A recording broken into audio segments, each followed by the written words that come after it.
Hello, inmates. I've just been tidying up some of my videos on my hard drives.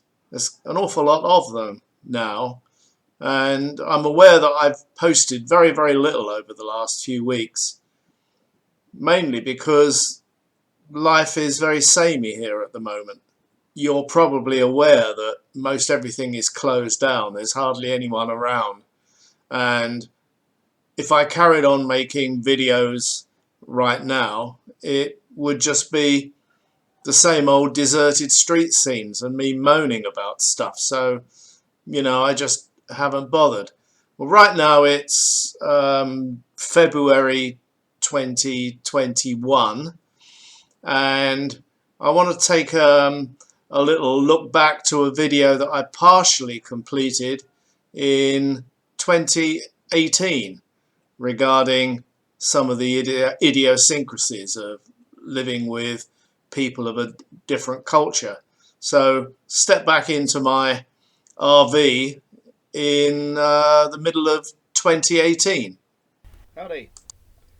There's no video that I shot that covers this. This is just me talking to camera, but it might be interesting for you.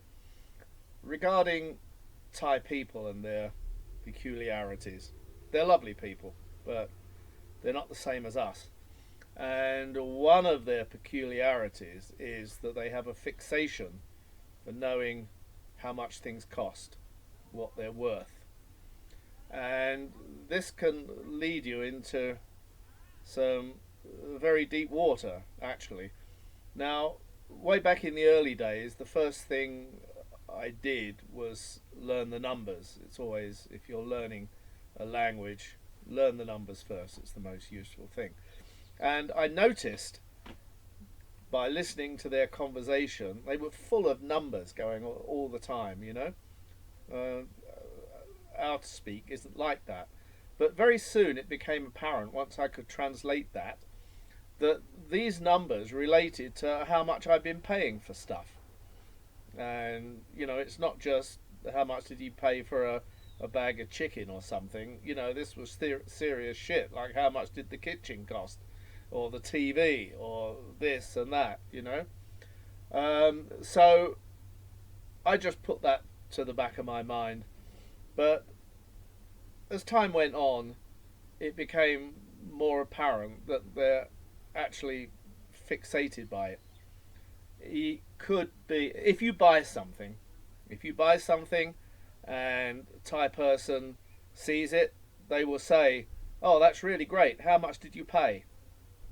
If you bought a present for your girlfriend or wife, she would say, "Oh, darling, that's beautiful. How much was it?"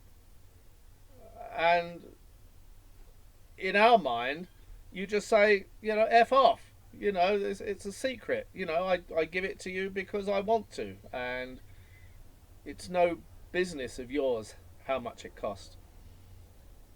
A friend of mine, for a little while, was dating Noi's niece, and he made this big mistake. He went over to visit her and wanted to show her a good time, and I think they were in Bangkok. And what he did is he wanted them to stay at a really good hotel, and he did what most of us Falang would do. I mean, I wouldn't, but he's much more astute than me. So he put together all his mileage points and whatever, and got a couple of nights in this really first-rate hotel for nothing, which is great. Only one problem is he made the mistake of telling her this. She went ballistic. As much as Thai people ever do go ballistic, it's all inside, because they're also incredibly passive aggressive. It's not done to show anger on the outside. They just seethe inside, seethe with hatred that this man would have given her what is basically a cheap hotel room. The fact that it was in a luxury hotel is neither here nor there. It didn't cost anything. Therefore, it's cheap. Therefore, he doesn't love her. That's the thought process that goes on in there, and they broke up shortly afterwards. So be warned. You know, people are different everywhere, and you have to get to know how they're different to you and to modify your behaviour accordingly. Should you ever go to Thailand, I hope this helps you. Bye bye.